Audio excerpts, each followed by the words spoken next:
23শে April বই দিবস। আর এই বই দিবসে আমি চলে এসেছি গাল গল্পের মাঝে। গাল গল্প হলো বিশিষ্ট লেখিকা দেবযানী বসু কুমারের নতুন বই, যার উদ্বোধন অনুষ্ঠানে চলে এসেছি আমরা, অর্থাৎ টিম টুডে স্টোরি। দক্ষিণ কলকাতার এক হোটেলে এই বই প্রকাশ অনুষ্ঠানে চাঁদের হাট রয়েছেন বিশিষ্ট জনেরা, সেই সঙ্গে আজ দেবযানীদির জন্মদিন। গোটা মহলটাই দেখতে পাচ্ছেন খুব সুন্দর করে সাজানো, সামনেই রয়েছে সরস্বতী ঠাকুর, বিদ্যার দেবী। বই প্রকাশ অনুষ্ঠানের কয়েক ঝলক আপনাদের দেখাবো, কথা বলবো আগত অতিথিদের সঙ্গে, সেই সঙ্গে কথা বলবো দেবযানীদির সঙ্গেও। চলুন চাই।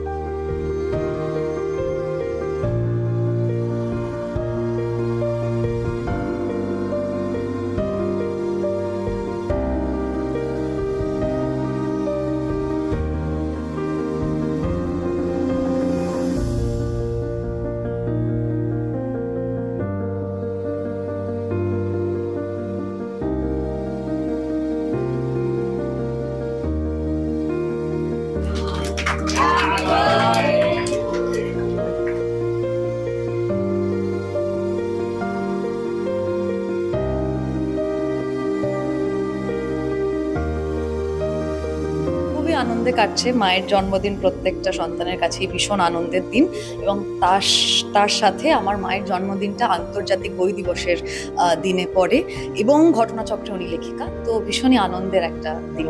এখন বই আমরা সবাই অ্যাপের মাধ্যমেই বেশি পড়ি, তো সেই ক্ষেত্রে সেই যে মলাটের বই বা বইয়ের পাতা উল্টে পড়ার কি এখন চল আছে অতটা? আমার নিজের পিএইচডি পুরোটাই হাতে লেখা, কারণ আমি ওই ইনফ্যাক্ট আমার ছবি স্ক্রিপ্টও আমি সবসময় হার্ড কপিতে চাই, কারণ আমি পারি না ফোনে পড়তে, কারণ ছোটবেলা থেকে তো ওইভাবেই বড় হয়েছি। যদিও আমি কোনোটাকেই খারাপ বলবো না, কারণ যুগের সঙ্গে তাল মিলিয়ে চলতে হবে, কিন্তু বইয়ের একটা আলাদা গন্ধ থাকে, একটা আলাদা কি বলবো নস্টালজিয়া থাকে, যেটা আমার কাছে ভীষণই বেশি আকর্ষণীয়। গাল গল্প বলতে আমরা যেটা বুঝি চারপাশে যা হচ্ছে সবাই মিলে একসঙ্গে বসে সেটা বলা। তো নিজেদের ঘরের কথা বা তোমাদের কথা কখনো বইয়ে প্রকাশ পেয়েছে? আমার কথা মাঝে মাঝেই প্রকাশ পায় অন্যান্য নামে, এবং আমি ছোটবেলা থেকে যা যা করেছি এখনো করে চলি, সেগুলো নানান রকম গল্পে প্রকাশ পায়। তো হ্যাঁ, অবশ্যই। আর কি গিফট দিলে আজকে মাকে? মাকে টুকটাক করে গিফট দিতে হয়, কারণ মার এতই শাড়ি আছে, আর মার খুব একটা, সত্যি আমার মায়ের চাহিদাও খুব কম, সেই জন্য মা খুব কস্টিউম জুয়েলারি পছন্দ করে, সেটা দিয়েছি। আর তার সঙ্গে মা একটা ভগবত গীতা শুনবে বলেছে, সেইটা একটা কিনে দিয়েছি। আমাদের কাছে আজকের দিনটা বিশ্ব বই দিবস, এবং যেহেতু দেবযানীর জন্মদিনে পড়ে গেছে সেহেতু একসঙ্গে হয়, কিন্তু আজকের এই সেলিব্রেশনটা মূলত কিন্তু বিশ্ব বই দিবসেরই সেলিব্রেশন, এবং সেখানে ওর বই প্রকাশ পাচ্ছে, সেটাই। এই যে 40টা গল্পের সংকলন, মানে প্রতিটা পড়ে দেখা হবে? নিশ্চয়ই, প্রত্যেকটাই পড়ব।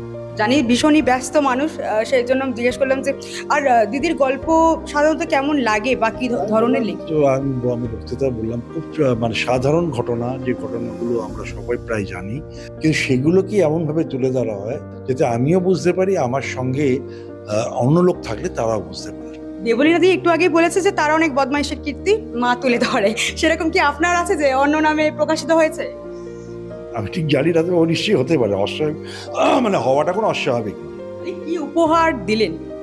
উপহার আমি তো বললাম, আমি যে ইনফ্রাস্ট্রাকচার প্রোভাইডার, ইনফ্রাস্ট্রাকচার দিয়েছি আজকের অনুষ্ঠানে।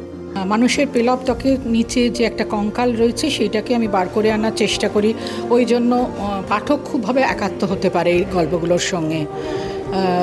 মানে সবসময় লেখক আর পাঠক দেখি বলে আমাকে, গল্পটা এত তাড়াতাড়ি শেষ হয়ে গেল কেন, তাতে বুঝতে পারি আমার ওটাই স্যাটিসফ্যাকশন। এই যে দেবলীনাদি কিছুক্ষণ আগেই বলছিলেন যে মা আমার বদমাইশের গল্প, কীর্তি গল্প ফাঁস করে দেয়, লিখেছে এরকম চারপাশের লোকজন দেখে কিংবা সবার কাহিনী এরকমভাবে তুলে ধরা, সেই একদম আশেপাশে মানে সব লোকের কাহিনী আমি তুলে ধরেছি।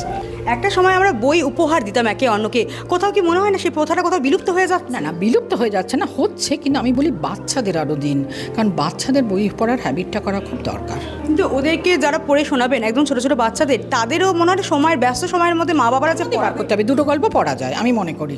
গালগপ্প যেটা আজকে তোমরাও একটু শুনলে, যে একসঙ্গে বসে অনেক গল্প আমরা করি, যে গল্প সত্যতা হয়তো নেই, সেই সত্যতা যে ইচ্ছে করে সেই সত্যতা আমরা ঢাকি তা না, সংসারের অনেক প্রবলেম, অনেক সমস্যাগুলোকে আমরা এই গালগপ্প দিয়ে ঢাকার চেষ্টা করি।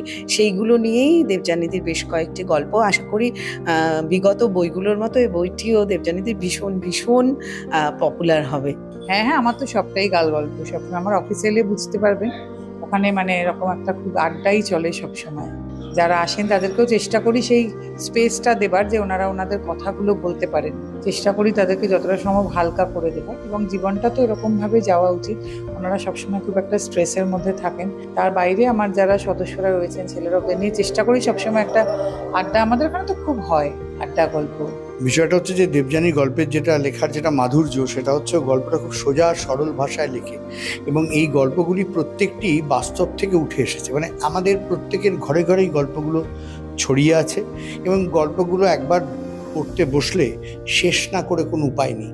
এটাই হচ্ছে একজন লেখকের সবচেয়ে বড় কোয়ালিটি, গুণ থাকা উচিত, যে তুমি যখন লিখতে বসেছো তখন যেন পাঠক তোমার লেখাটা ছাড়তে না পারে। এই গুণটা দেবযানীর আছে, এবং একই সঙ্গে ও গল্পটা বলতে জানে। এবং এই ধরনের গল্পগুলোকে দেখলে মনে হয় খুব সাধারণ, কিন্তু প্রত্যেকটার মধ্যে একটা সোশ্যাল মেসেজ ছড়িয়ে আছে। একদিকে বই দিবস, আরেকদিকে জন্মদিন পালন, একেবারে পাঁচটা কেক কেটে কিন্তু সেলিব্রেশনে মাতলেন দেবযানী বসু কুমার। সেই সঙ্গে কিন্তু ইতিমধ্যেই বই বিক্রিও শুরু হয়ে গিয়েছে, কারণ এখানে রয়েছে বইয়ের কাউন্টার, যেখানে অসংখ্য পাঠক এসেছেন তারা কিন্তু ইতিমধ্যেই বই সংগ্রহ করতে শুরু করে দিয়েছে। পত্রভারতী দ্বারা প্রকাশিত এই বই কিন্তু পত্রভারতীর যে আউটলেটগুলো রয়েছে, কলেজ স্ট্রিটেও রয়েছে, পরের বার বইমেলাতেও কিন্তু সম্ভারে রাখা থাকবে। আপনারাও সংগ্রহ করুন, পড়ে দেখুন, নিশ্চয়ই ভালো লাগবে। ক্যামেরায় শুভায়নের সঙ্গে আমি পল্লবী, টুডে স্টোরি, কলকাতা।